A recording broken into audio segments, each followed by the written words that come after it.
Hello everyone, this is Ritika Agarwal, and for the topic, we've taken demand as the topic today. So let's talk about demand, that is one of the main topics of economics. Considering demand, what exactly demand is, we consider three things in demand. When we talk about the concept of demand, we include the need, want of a person. Suppose there is some kind of need with a person. Suppose there are three needs that are food, clothing, and shelter. These are the three basic needs of a person. So if there are needs, plus if there are wants, suppose a person wants a gadget, or maybe a person wants some kind of other things that a person actually desires for, and is backed by the willingness to pay. That is, he is willing to pay for that particular product that he wants, and he has the money required to pay for those particular goods that he want or need. So there's a difference between these two concepts, need and want. Need is something that without which you cannot live, and want is something that is temporary. That is, you can live without wants, maybe, but without needs, you cannot live. They are important for survival. Willingness to pay is important. Why? Because if person is not willing to pay, then he will not be able to pay for that particular good. And for willingness to pay and the need and want to be fulfilled, money is required, or you can say the ability to pay or availability of the adequate resources, that is called money in this context. Now, when we talk about demand in economics, we always talk it in a way of effective demand. Why effective? Because we talk about money here. If suppose a person is having need, having want, having willingness to pay, but he does not have money, he will not be able to buy goods and services or fulfill need and want. So in total or in major point, the person should have money, enough money to actually acquire those goods and services.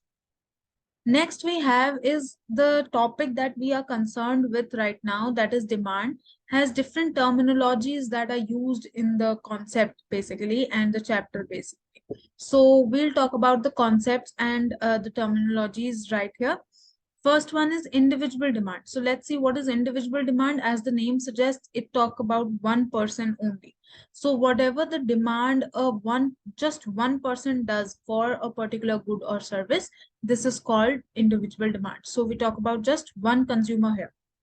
Not many consumers, not your friends, not your family, just you as a person demanding goods and services. Now, opposite to this we have is market demand. So when we talk about the market, we'll talk about all the consumers that are involved in purchasing that particular good and service that we are talking about for the market.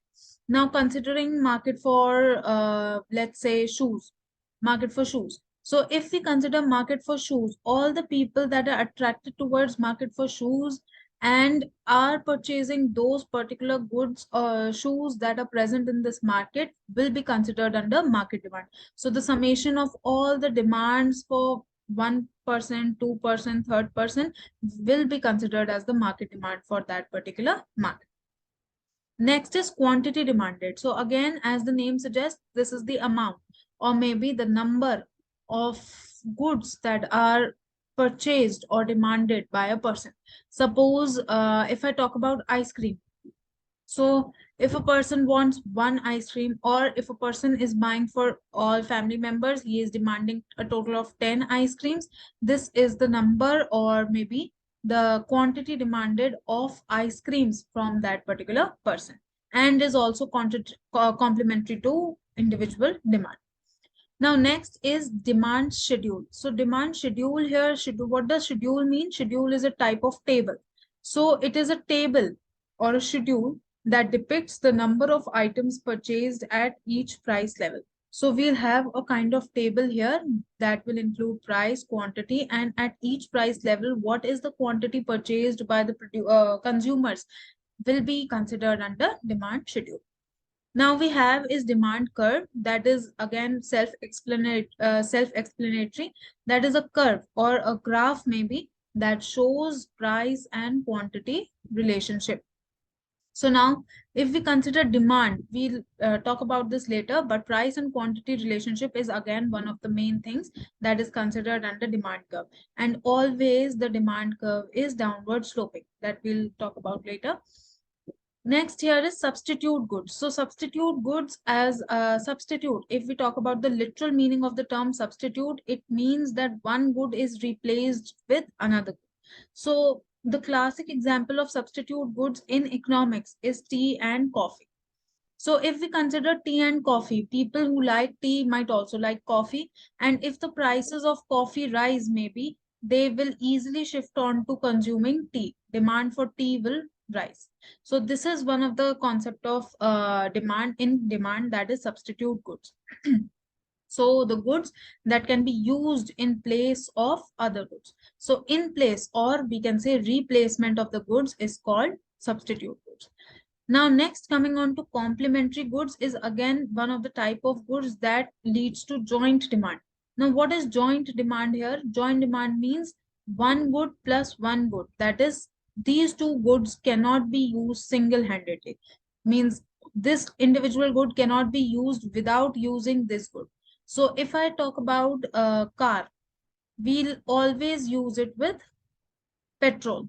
So this is complementary good. So a car will always be used with petrol. These are complementary goods. We can also say bread will always be used with butter. Maybe sometimes bread is eaten single, but sometimes, not sometimes, generally bread is complementary to butter. We can also say pen and ink. So all these are complementary goods. That is, a pen cannot work without ink. Ink has to be there for pen. Similarly, car cannot work or run without petrol. Petrol should be there for a car. Now, next we have is the last term, that is ceteris paribus. This is not an English term. This is a Latin phrase, and its English is keeping other things constant. Now, we talk about just price and quantity till now. We've talked about only the price and quantity, that quantity demanded that affects demand actually till now. But there might be other factors also that might affect demand largely. We'll talk about them later. Now, all these factors that I am talking about right now are kept constant.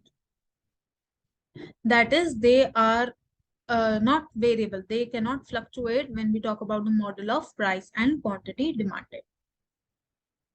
Next here, this table that is shown here represents a demand schedule that we talked about in the terminologies earlier. This is a demand schedule.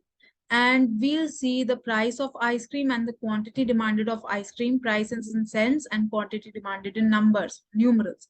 Now, the one feature, the only striking feature of this table is that when the prices decrease from 200 to 150 cents, or 150 to 100 cents, or 100 to 550, that is, a decrease in the prices is leading to an increase in the quantity demanded, that is 10 to 20, 20 to 30.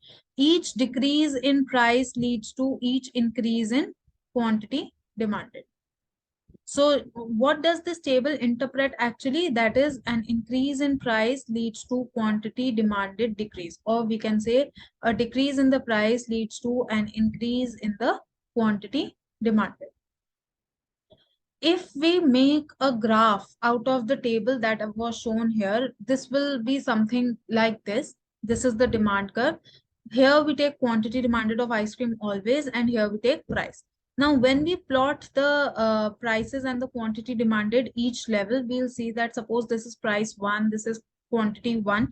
If we reduce the price from P1 to P2, we can see automatically that the quantity demanded increases from Q1 to Q2. This shows that with the decrease in the prices, the quantity demanded is liable to increase, or opposite form, with the increase in the prices, quantity demanded is liable to decrease. So this is a negatively sloping demand curve. We can say it negatively sloping demand curve. Now, why is it a negatively sloping demand curve? Because there is an inverse relationship between price and quantity demanded. They share an inverse relationship. So this is called this is actually the law of demand, and we'll be considering this in the next slide. So till now we've done that there is an inverse relationship between demand, price and quantity demanded, and the demand curve that is plotted, that is this negative line, is a negatively sloping demand curve that moves from left top to right bottom. Next we have is the law of demand, particularly as we say that keeping other things constant, that is also called ceteris paribus, like we did in the terminology section. So ceteris paribus, that is a Latin phrase again. All right. So keeping other things constant, we'll talk about these things in the later in the slide. When price of a commodity rises, that is P increase, the quantity demanded falls. We've done this only till now. While when the price falls, that is P falls, the quantity demanded rises. So we can see that there is a negative relationship between price and quantity demanded. Now, if we consider the features of this law of demand, we can say that there is an inverse relationship, like we just said. There's a negatively sloping demand curve. If we plot this, we'll always find a negative slope of the demand curve. All right, price and quantity. And the last is that while considering the law of demand, all the other factors, we can say other factors here as income. You can also take tastes and preferences. You can take substitute goods. You can also take complementary goods. You can also take taxes, or maybe you can call it disposable income. So these are the other factors that are considered under keeping other things constant that we just talked about, that is ceteris paribus. There might be other factors also besides these, like we can say peak and off-peak demand and the like.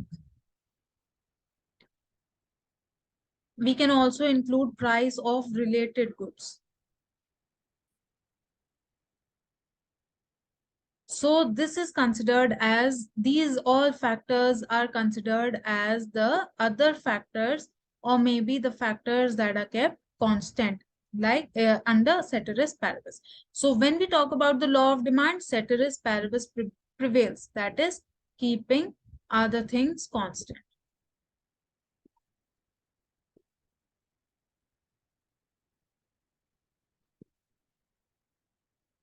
Okay, so I hope this was clear to you people, and thank you.